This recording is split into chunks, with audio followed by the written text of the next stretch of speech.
Tesoros perdidos. Mucha gente afirma haber encontrado parte del oro, pero nadie ha encontrado el tesoro entero.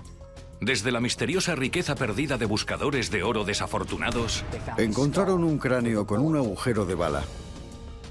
a ganancias ilícitas. Alrededor de $1,500,000 en billetes muy pequeños. Y lingotes de la guerra de secesión.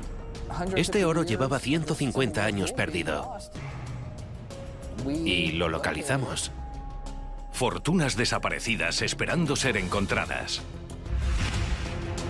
En Massachusetts, un famoso atraco a una furgoneta de correos. Los ladrones se vistieron de policías para llevarse $1,500,000. El mayor atraco de este tipo en Estados Unidos. En Arizona, la mina perdida del holandés puede que sea la mina perdida más famosa de todas. Y en plena guerra de secesión, 2 fortunas distintas de oro fueron secuestradas. Los tesoros desaparecidos son un imán desde hace mucho para gente que quiere hacerse rica rápidamente. Pero teorías nuevas podrían llevarnos a recuperar botines perdidos y ayudarnos a descifrar estos misterios sin resolver, tesoros escondidos.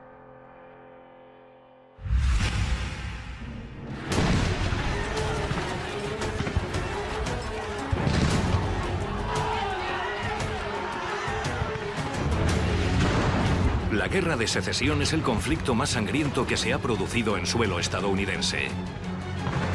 El número de muertos en la guerra de secesión es más alto que el de todos los estadounidenses muertos en todas las guerras de Estados Unidos. Y su coste no solo se mide en sangre, sino en tesoros. Tanto el norte como el sur estaban embarcados en una guerra total, así que se necesitaron grandes fortunas para mantener a los ejércitos en el campo de batalla. ¡Adelante! ¡Adelante! Se trató de una guerra de economías. Con el caos del conflicto, mover dinero por el país era un asunto arriesgado. Eso dio lugar a que no uno, sino 2 grandes tesoros se perdieran en la niebla de la guerra y a que todavía hoy los sigan buscando. Con todo lo que hemos trabajado hasta ahora, creemos que hemos encontrado el oro de la Unión. Oro desaparecido de la Guerra Civil.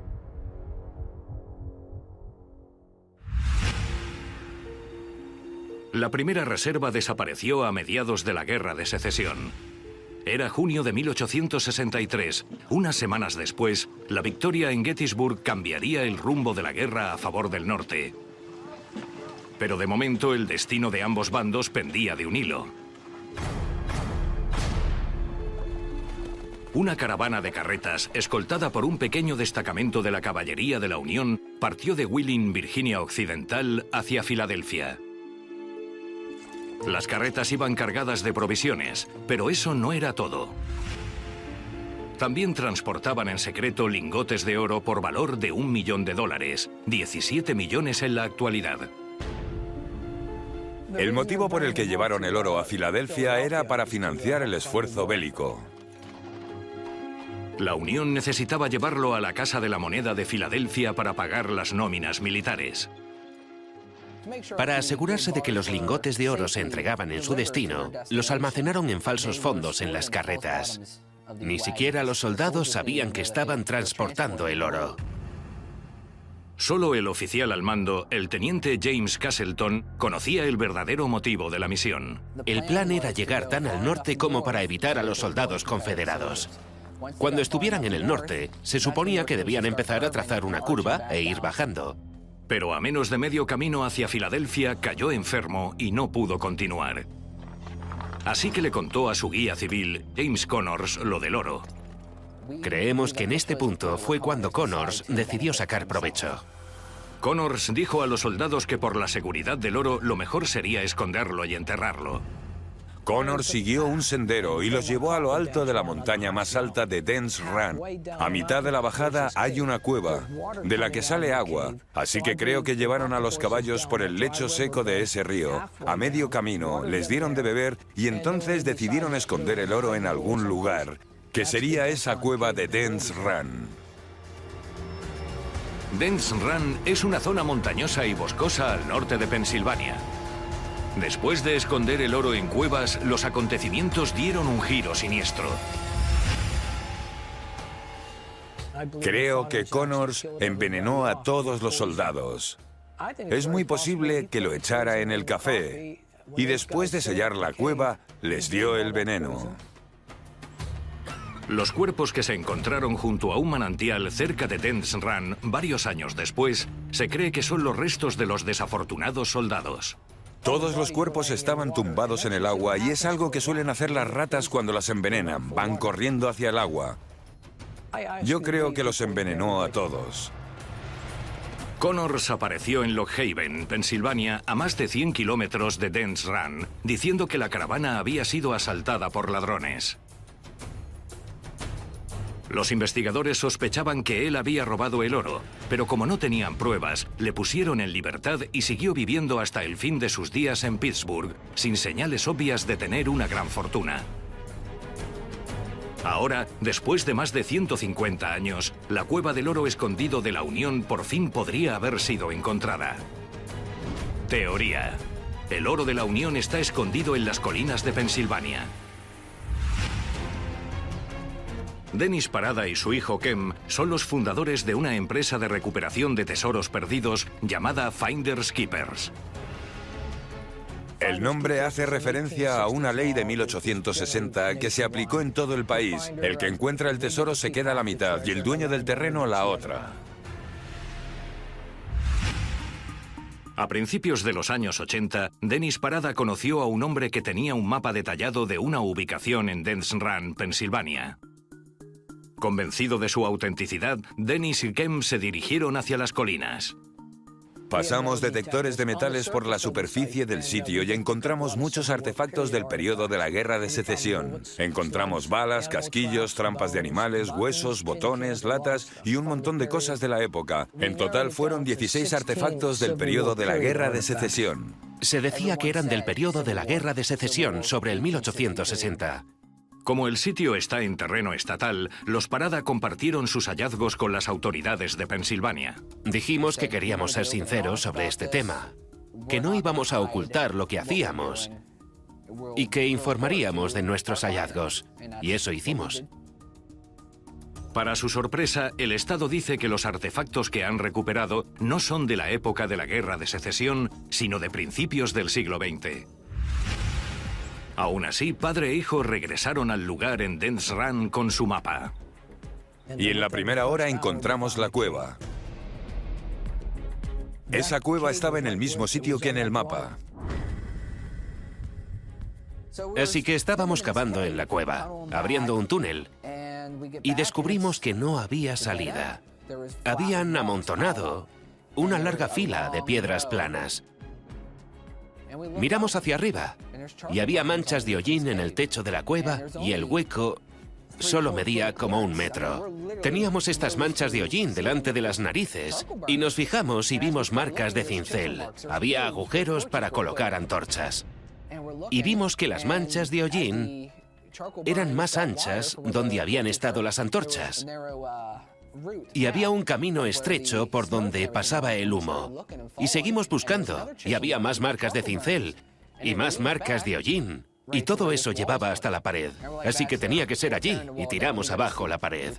Lo hicimos y había otra sala. Las manchas de hollín continuaban, y el rastro nos guiaba hacia adentro. Más marcas de cincel.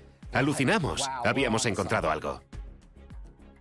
Usamos un georradar, que es un dispositivo que envía pulsos eléctricos de bajo voltaje bajo tierra de una varilla a otra. Kem estaba fuera de la cueva con el georradar pulsando los botones y se salía de la escala. Eso es oro. Se ha encendido la luz. Hay oro. Excelente. Creemos haber encontrado el oro de la Unión.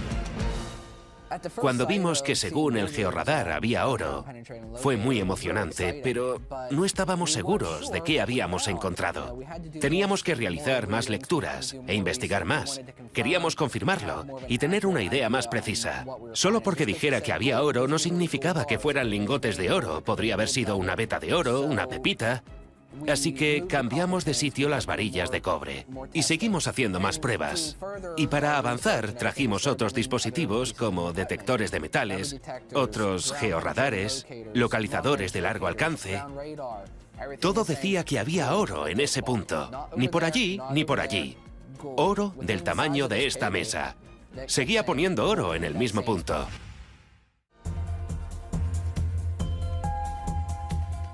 Como ya no confiaban en los funcionarios estatales, Dennis y Kem llevaron sus hallazgos al FBI. Creo que el FBI se portó muy bien con nosotros. Fueron muy sinceros, gente muy agradable. Dije que habíamos ido a compartir nuestros hallazgos y les pareció bien. Llegamos a un acuerdo y cerramos el trato. Nosotros nos llevaríamos nuestra parte. Nos quedaba convencerlos de que habíamos encontrado el oro.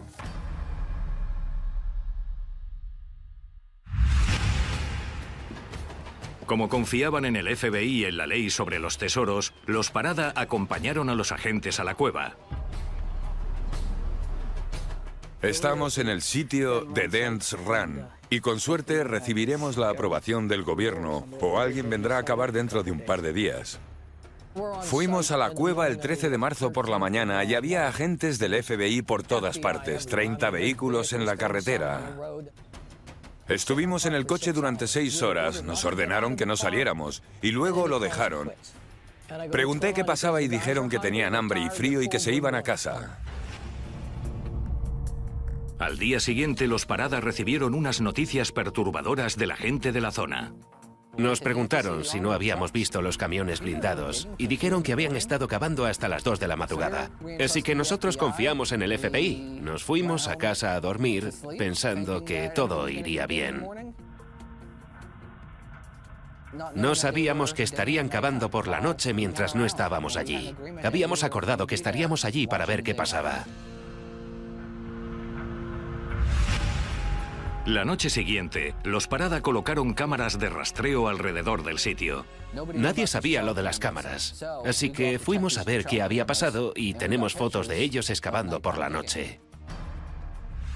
Después de que el oro estuviera perdido durante 150 años, lo localizamos y lo volvimos a perder.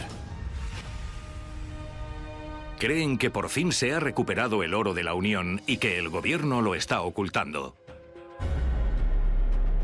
Si alguien de Estados Unidos quisiera hacer desaparecer nuestro dinero, lo mandaría a Rusia y haría que pareciera que viene de una mina y luego lo enviaría a Canadá. Lo que quiero decir es que sacaron 9 toneladas de nuestra cueva y 48 horas después un avión dejó 9 toneladas de oro sin refinar como el nuestro en Rusia y algunos lingotes estaban pintados de negro.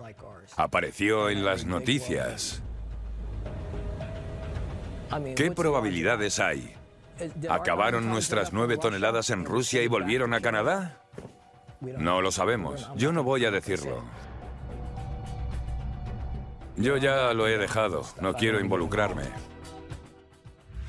Nos arrebataron el momento de ver el fruto de 15 años de trabajo.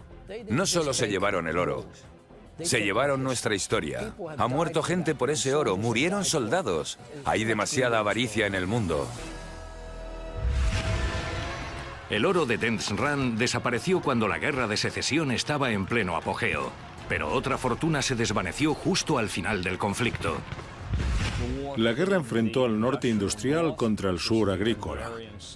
El norte tenía superioridad en cuanto a hombres y materiales. El sur tenía hombres de sobra y buenos líderes, solo que probablemente estaban destinados a perder desde el principio. La batalla de Gettysburg, la caída de Vicksburg, que dividió la parte occidental de la Confederación. Para la mayoría de observadores objetivos era cuestión de tiempo que la Confederación cayera, y esto lleva al misterio del tesoro confederado perdido. En 1865, cuando el ejército de la Unión avanzaba hacia Richmond, Virginia, los líderes confederados decidieron evacuar los lingotes de oro que había en los bancos de la ciudad. El presidente confederado Jefferson Davis y el gabinete confederado, de hecho todo el gobierno confederado, se dio cuenta de que se acercaba el fin. El general Robert E. Lee hacía lo que podía para contener a las tropas, pero el 2 de abril parecía que eso no iba a suceder. Así que el domingo 2 de abril informó a Jefferson Davis de que la ciudad tenía que ser evacuada. El gobierno confederado llevaba varios meses preparándose para esta eventualidad. Así que esa misma tarde del 2 de abril de 1865, Jefferson Davis y el gabinete confederado decidieron trasladar la capital en funciones de la Confederación a otro sitio. La ruta de huida del gobierno confederado fue de Richmond a Danville, Greensboro, Charlotte, luego a Abbeville en Carolina del Sur y hasta Washington en Georgia. La riqueza de la Confederación estaba repartida. Había bancos con depósitos por todas partes. Gran parte de la riqueza de la Confederación estaba invertida en algodón porque el gobierno lo compraba barato. Y sorteando el bloqueo o exportándolo a México lo vendía muy caro. Sacaban mucho beneficio. Así que las reservas de efectivo del gobierno en la primavera de 1865 eran bastante limitadas. Jefferson Davis y su gabinete se marcharon en un tren. Y muy poco después salió otro tren que era, entre comillas, la tesorería confederada, el tesoro. Este consistía en dos cosas. En primer lugar estaba el dinero físico o efectivo, los activos en sí del Tesoro Confederado. Y aparte llevaban el oro de los bancos de Richmond. En aquella época los bancos tenían reservas de dinero y si emitían papel moneda, cosa que hacían, tenían que tener el oro, la plata o lo que fuera para respaldarlo en el banco. En total, en los bancos de Richmond había $451.000 en oro. Y los llevaron a la cámara acorazada de un banco en Washington, Georgia. Las tropas de la Unión no tardaron mucho en encontrarlo. Unos días después de que se fueron los confederados, la ciudad estaba ocupada por tropas federales. Y dijeron, vaya, tenemos $450.000 de oro en esta cámara acorazada. Los yanquis llegaron y se lo llevaron. El 24 de mayo se decidió que llevarían el oro desde la pequeña ciudad de Washington, Georgia, a la capital de la nación, Washington, D.C. Como la guerra había destrozado el sistema ferroviario, fue necesario, al menos al principio, llevarlo en carretas desde Washington, Georgia, cruzando el río Savannah hasta Abbeville, en Carolina del Sur. Allí lo habrían cargado en un tren y la mayor parte habría llegado a Washington, D.C. Como la red ferroviaria estaba dañada, la Unión decidió mandar el oro al norte en carreta. Pero nunca llegó. Así que, ¿dónde está hoy? Teoría. Robado y perdido. El 25 de mayo partieron con una caravana de 5 carretas. Después de un día de viaje, las carretas llegaron al condado de Lincoln, a 19 kilómetros de allí. Y esa tarde, cuando habían acampado, llegó un grupo de 20 hombres armados que dijeron que querían el oro.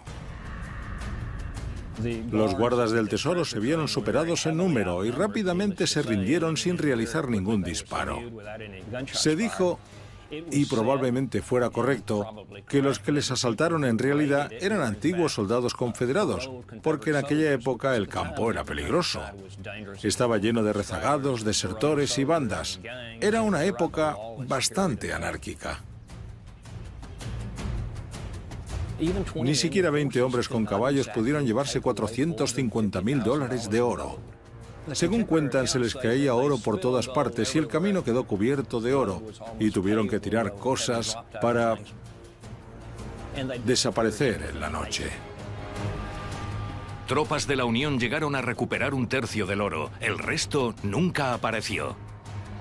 Lo cierto es que está en algunas partes y si tienes suerte podrías desenterrar un tesoro escondido. Como ese rastro se remonta a hace 150 años, no es sorprendente que el oro perdido de la Guerra de Secesión siga eludiéndonos. Pero un botín más reciente de riqueza robada podría estar a nuestro alcance. Plymouth, Massachusetts. Una ciudad conocida por el Mayflower y por un arriesgado atraco a una furgoneta de correos. En 1962, un par de ladrones llevó a cabo un atraco a plena luz del día.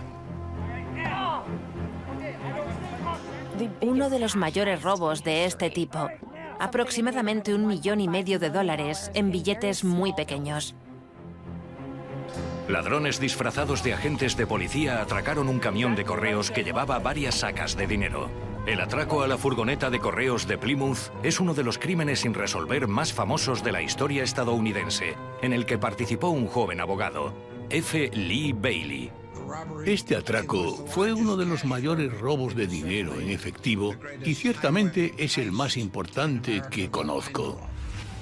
Atraco a la furgoneta de correos en Plymouth. Agosto de 1962, Plymouth, Massachusetts. 15.000 habitantes. La mayor parte del año es una localidad tranquila de Nueva Inglaterra. Pero en verano, su población se multiplica gracias al atractivo de su costa. Es una zona muy turística. Se mueve mucho dinero. El 14 de agosto, un camión de correos que llevaba sacas con dinero en efectivo realizaba un viaje rutinario a un banco de Boston. Había mucho dinero en la zona de Cape Cod y necesitaban transferir ese dinero a Boston semanalmente. En lugar de usar un vehículo blindado, el servicio postal optó por un solo conductor y un guardia. La policía estatal les ofreció escolta, pero la rechazaron. El conductor y el guardia no tenían mucha formación en el uso de armas ni situaciones peligrosas y conducían tranquilamente por la Ruta 3. Cuando la furgoneta llegó a Plymouth, se vieron obligados a parar. Dos hombres vestidos de policías detuvieron la furgoneta de correos en la carretera. Cuando les pararon estos policías, no se imaginaron que no lo fueran. Eran dos hombres vestidos de policías, bien armados, que les exigieron que salieran de la furgoneta. Los ataron rápidamente, les vendaron los ojos, los metieron en la parte trasera de la furgoneta y la incautaron. Desde Plymouth, los ladrones llevaron la furgoneta a varios sitios diferentes. Al parecer dejando una o dos sacas de dinero cada vez. Puede que no dejaran dinero en todos esos sitios, pero intentaron confundir al conductor y al guardia. Y nadie vio dónde acabaron las sacas de dinero. Al final abandonaron la furgoneta, dejaron al conductor y al guarda y les dijeron que ni se les ocurriera desatarse hasta que pasara al menos una hora. Esa misma tarde, alguien se paró a ver qué hacía ese camión junto a la carretera y descubrieron la situación. No quedaba nada de dinero en el coche. La noticia del delito se propagó rápidamente. La mayoría de la gente sintió cierta admiración por la inteligencia de los atracadores. Bueno, la prensa se burló de forma despiadada de la ineptitud de correos por transportar dinero tan despreocupadamente. Si no hubieran transportado el dinero en una furgoneta sin blindar, con carteros veteranos que llevaban pistolas oxidadas, que probablemente nunca hubieran disparado, o si no hubieran ido por una carretera sin protección, nunca habrían intentado atracarlo. Los medios se enteraron de todo muy rápido y eso supuso un agobio para los investigadores. El botín era $1,5 millones, el equivalente a 12,5 millones en la actualidad. Más que suficiente para que acudiera el FBI. Pero el servicio postal tiene su propia unidad para lidiar con delitos relacionados con el correo. Antes de este incidente, el equipo de investigación del Servicio Postal estadounidense tenía un récord superlativo. Eran capaces de resolver el 99% de estos casos. Los inspectores postales dijeron que se encargarían ellos mismos, y al ver su conducta he de decir que no sabían nada sobre atracos a mano armada. ¿Vas a decirme quién robó el dinero? Ofrecieron varias recompensas. A pesar de meses de búsqueda, los inspectores postales no encontraron ni $1. ¿Quiénes eran los responsables del mayor golpe de la época y dónde estaba el dinero? Teoría 1. Crimen interno. Debían tener algún tipo de información sobre cuánto dinero había en la furgoneta o dónde iba a estar a una hora concreta para saber exactamente dónde detenerlo en la carretera. Los atracadores también sabían que los trabajadores postales no iban a usar una escolta blindada ese día. La persona que estaba al mando se equivocó al decidir que no necesitaban la escolta de la policía estatal. Y ellos dijeron, bueno, si no queréis, no iremos. Y no fueron. Muy bien. Y ahora dadnos el dinero. ¿Sería posible que el dinero desaparecido estuviera en manos de un antiguo empleado del servicio postal? Una cosa que me parece que podría ser muy interesante plantearnos es que el cerebro de la operación hubiera trabajado en el servicio postal. Se cansó, quería prejubilarse y se le ocurrió todo esto. Y ahora está sentado en algún lado tomando un margarita y recordando que fue el responsable de uno de los mayores atracos en la historia estadounidense.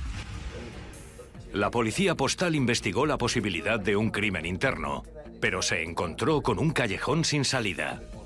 Los testigos no fueron capaces de identificar a nadie y no tenían pruebas físicas de ningún tipo que corroboraran nada. Estas personas casi no tenían formación policial. Eran carteros que solicitaron el puesto y lo consiguieron por antigüedad. Desesperados por arrestar a alguien y bajo mucha presión, la policía postal acabó pidiendo ayuda a los federales. Aunque el FBI no participó activamente, les pidieron consejo y se lo dieron. Probablemente el FBI les proporcionase los nombres de los sospechosos habituales. Los federales, convencidos de que los responsables eran de la zona, se centraron en atracadores conocidos de por allí. Los lugares a los que fueron, cómo bloquearon la carretera, todo eso sugería que conocían bien la zona. El que organizara esto sabía lo que hacía. También buscaron el dinero robado. Algo especialmente complicado, ya que solo los billetes de $5 estaban marcados. Nadie consiguió encontrar el dinero. Pero se propuso un nombre como posible cabecilla. Teoría 2. John Kelly alias Red robó el dinero. Se centraron en un hombre llamado John Kelly, al que consideraban bastante inteligente como para liderar algo tan sofisticado. Ya le habían condenado por otros delitos menores. Alguien dijo que había visto a Kelly descargando sacas y lo reconoció. La policía conocía a Kelly y este conocía la zona. Desde el principio pensaron que se trataba de un grupo local, no de una banda estatal. Los sitios a los que fueron sugerían un buen conocimiento de la zona. No era alguien que hubiera llegado hasta la escena siguiendo un mapa. La policía puso a Kelly bajo vigilancia. Mientras investigaban a Kelly, lo vigilaron hasta el último de sus movimientos y así descubrieron que estaba hablando mucho con alguien llamado Tom Richards. Así que Tom Richards acabó siendo uno de los sospechosos del caso. Los investigadores no tenían de dónde tirar, pero Kelly y Richards eran hombres corpulentos cuyo tamaño encajaba con las descripciones de los testigos de los dos policías falsos. El abogado F. Lee Bailey aceptó representarlos. Arrestaron a los dos hombres y comenzó su labor de defenderlos. F. Lee Bailey mencionó todo tipo de problemas con la conducta de la policía. Realizaron registros sin tener órdenes, habían vigilado a estos hombres sin la autorización jurídica apropiada. El caso estaba a punto de prescribir a los 5 años y decidieron seguir adelante y acusar a Tom Richards y Kelly por este caso. La fecha del juicio se fijó para el 7 de noviembre de 1967. Solo 3 días antes de que comenzara, uno de los acusados desapareció. Tom Richards desapareció. Nadie sabe dónde fue o qué le pasó. Algunos investigadores creen que Richards fue asesinado, aunque nunca encontraron su cuerpo. Les daba miedo que Richards, que no era un hombre muy inteligente, hiciera o dijera algo que perjudicara al caso. Kelly pensó que Richards cantaría y se lo cargó. A pesar de la sospechosa desaparición de Richards, el juicio siguió adelante. Aunque el caso aún no había prescrito, el gobierno había esperado tanto para llevar el caso ante el juez que éste estuvo de acuerdo en que se había quedado estancado. Y aunque no suele ocurrir, un juez tiene el poder de desestimar un caso por motivos como pereza o lentitud por parte de la acusación. En este caso, dijeron que habían elegido a los imputados a la desesperada. Después de 2 días desecharon el caso y Kelly salió en libertad. John Kelly fue absuelto y el misterio del atraco al camión de correos de Plymouth parecía destinado a seguir sin resolver. El FBI no iba a tomar el relevo después de que el caso hubiera prescrito y de que el único sospechoso fuera absuelto, porque solo podrían quedar como idiotas, y todo era muy chapucero. No se recuperó ni un centavo del dinero. Pero hay una última teoría. Que los atracadores nunca llegaron a gastarse su botín. Teoría 3. Acabó hecho cenizas. Dijeron que lo habían guardado en un piso franco que se incendió. Y de hecho, una casa se incendió, pero los bomberos no descubrieron nada fuera de lo común. Yo creo que los atracadores se engañaron el uno al otro y que uno de los dos consiguió trasladar el dinero. Luego prendió fuego a la casa y dejó algunas cosas, como billetes de $5 que no valían nada porque estaban marcados. ¿Acabaría este dinero hecho cenizas? ¿O sigue ahí fuera esperando a que alguien lo encuentre? Si alguien encuentra un poco de dinero desperdigado, si te encuentras $1000 en el suelo, ¿qué haces? Puede que te lo quedes sin decir nada.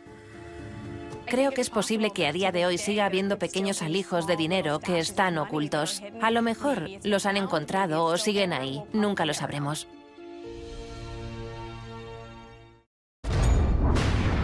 La posibilidad de llevarse una fortuna en oro o dinero efectivo ha tentado a muchos a arriesgar su libertad o incluso su vida.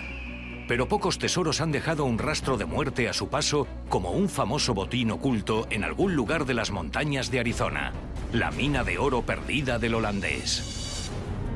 Las montañas de la superstición, 60 kilómetros al oeste de Phoenix, Arizona. En este terreno salvaje se dice que una fortuna en oro está esperando en una mina olvidada al que sea lo bastante duro e inteligente como para llegar a ella. Hay un montón de oro ahí y una mina perdida, la voy a encontrar. Creo que la mina perdida del holandés existe. En ella hay grandes riquezas, ya sean 100 o 10 millones de dólares. Muchos han buscado la mina perdida del holandés y solo han encontrado una muerte prematura. Hay 1001 maneras de morir en esas montañas. La gente se puede perder. Todo parece igual.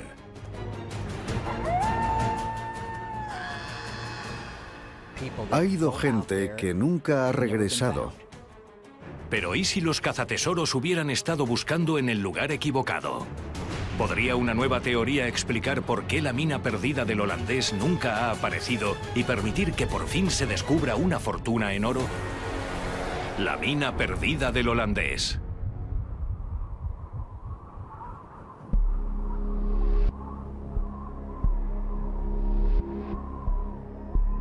La historia de la mina perdida del holandés comienza con la familia Peralta. Los Peralta eran una gran familia mexicana que viajó a Arizona alrededor de la década de 1840 para buscar oro. Sabían que las montañas de la superstición eran peligrosas, pero tomaron precauciones. Habían pedido permiso a los nativos de la zona para excavar allí. Al principio todo iba bien y comenzaron a buscar en numerosos lugares. Pero entonces se produjo el desastre.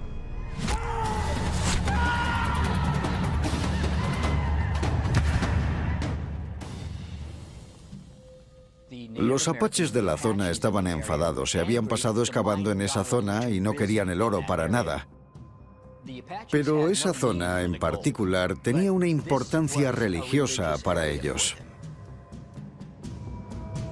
Por desgracia, los Peralta fueron masacrados antes de abandonar las montañas. Tras la masacre, los apaches enterraron las minas, pero se corrió el rumor, posiblemente por un superviviente de la familia Peralta, de que se habían dejado una mina por sellar.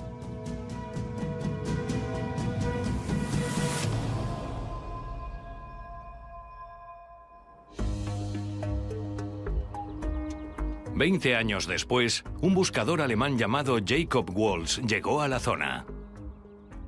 Era alemán, pero Deutschmann se parece a holandés en inglés.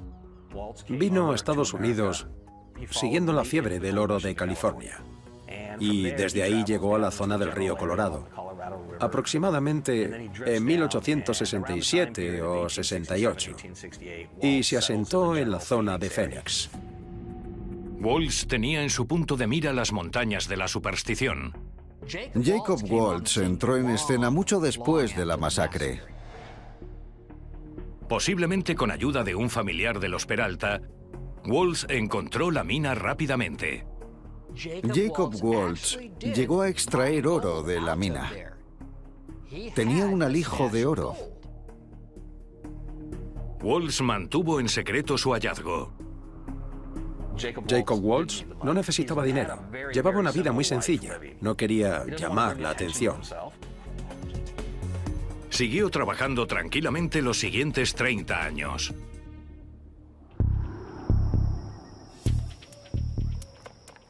Al final cayó enfermo y en su lecho de muerte le dio a un amigo un mapa para llegar a la mina secreta. Waltz falleció en 1891 y en su lecho de muerte entregó un mapa de la zona. Solo había un problema. Poco antes de la muerte de Waltz, la zona había sufrido una serie de temblores muy potentes.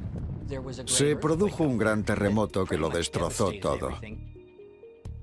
Así que la mina quedó tapada. Y los mapas que había dibujado estaban equivocados, porque el terremoto habría cambiado gran parte de la zona. ¿Podría la destrucción sísmica explicar por qué incluso con el mapa de Waltz nunca se encontró la mina perdida? ¿O se debe a fuerzas más siniestras? Teoría 1. Las montañas están malditas.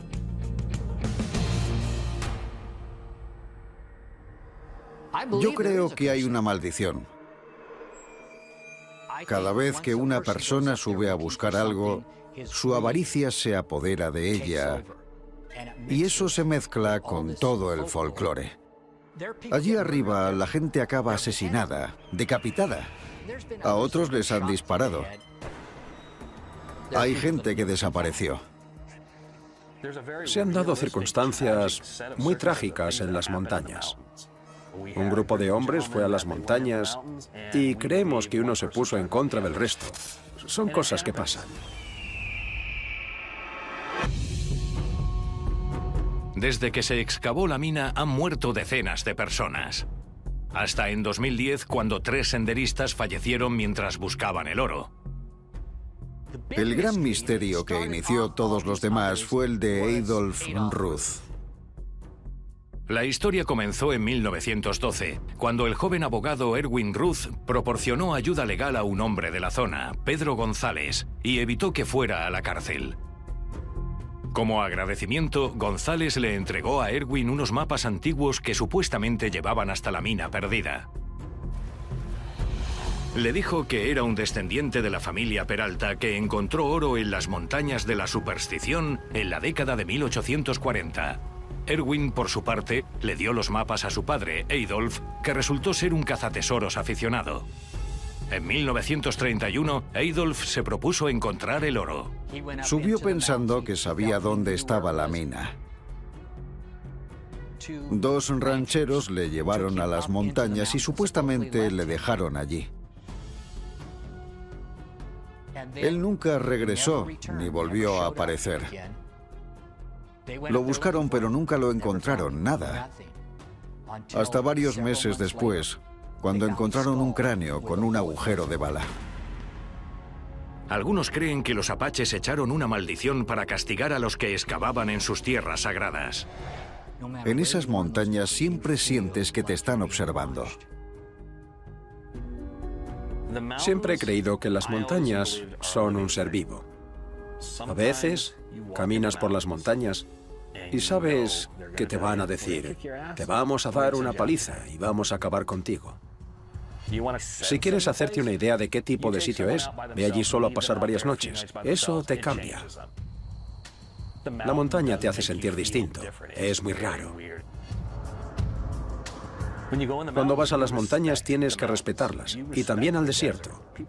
La gente no lo respeta. Es como, bueno, voy a recoger y a meter mis cosas en el coche, llevo un mapa y un par de libros. Así que iré a buscar el oro, y de pronto la gente desaparece, sin más. La gente me pregunta si sé dónde está la mina. Yo les miro y les digo, si te lo contara, tendría que matarte. Mucha gente de la zona cree que las montañas están malditas. Pero una nueva teoría ofrece una explicación más sencilla a por qué nunca se ha encontrado la mina perdida. Los cazatesoros están buscando en el lugar equivocado. Teoría 2. La mina está en otro lugar. La mayoría de los que buscan la mina creen que está en el oeste. Si tuviera que elegir un sitio en el que estuviera la mina, estaría en el lado este de la zona. Conozco esa zona, no sé exactamente dónde está, pero está en el este. Cuando Jacob Waltz encontró el oro en lo que se conoce como la zona salvaje de la superstición, habría tenido que seguir un curso de agua y en aquella época no había presas. Lo más normal sería que hubiera seguido los cañones por donde iba el río y que hubiera subido por el lado este. De ser cierto, los cazatesoros han malinterpretado el mapa de Waltz desde hace más de un siglo. Creo que la mina perdida está ahí fuera. Si dentro hay 100 millones de dólares o 10, es irrelevante. Incluso puede que el oro de Waltz esté en varios sitios. Waltz dijo que había enterrado la mayoría de la mena, que tenía oro en algunos agujeros. Había algunos socavones. Los tapó, sacó todo lo que pudo y se largó. Obviamente lo tapó porque no quería que nadie llegara y se llevara la mena. Y ahí es donde se equivoca mucha gente. Se piensan que todo iba sobre la mina y no es así. Así que parte del oro podría estar enterrado. ¿Podría estar también escondido en cuevas? Waltz nos dio una idea de dónde está su campamento y parece que estaba en una cueva con 2 alas. Uno de los problemas es que no sabemos a qué se refería Waltz, porque es una traducción del alemán al inglés y no podemos preguntarle a qué se refiere con una cueva con 2 alas. ¿La hizo él? No lo sabemos. Waltz dice constantemente que no encontrarán su campamento, a menos que encuentren la mina y viceversa. Hay que buscar un sitio que no puedes encontrar, pero que cuando consigas encontrarlo verás dónde está el oro. Y, por supuesto, ese es el mayor misterio de todos. Este u oeste, en una mina o en una cueva o enterrado en hoyos. ¿Resolverán los cazatesoros el misterio de la mina perdida del holandés? Siempre me preguntan por qué la mina sigue perdida, por qué creo que sigue ahí fuera. Nadie la encontrará porque no hay restos. La mineralización no muestra nada. Ningún vaquero la encontrará. No hay un sendero. 150 años después la gente la sigue buscando. Creo que al final alguien podrá llevar la tecnología necesaria y abrir una puerta que no hemos sido capaces de abrir. Y entonces podremos verlo y demostrarlo. Si encontramos la mina, habremos resuelto el misterio. O puede que yo acabe formando parte del misterio porque desapareceré. Puede que algún día se encuentre la mina perdida. Hasta entonces, la leyenda seguirá atrayendo a aventureros dispuestos a arriesgar sus vidas para buscar una fortuna en oro.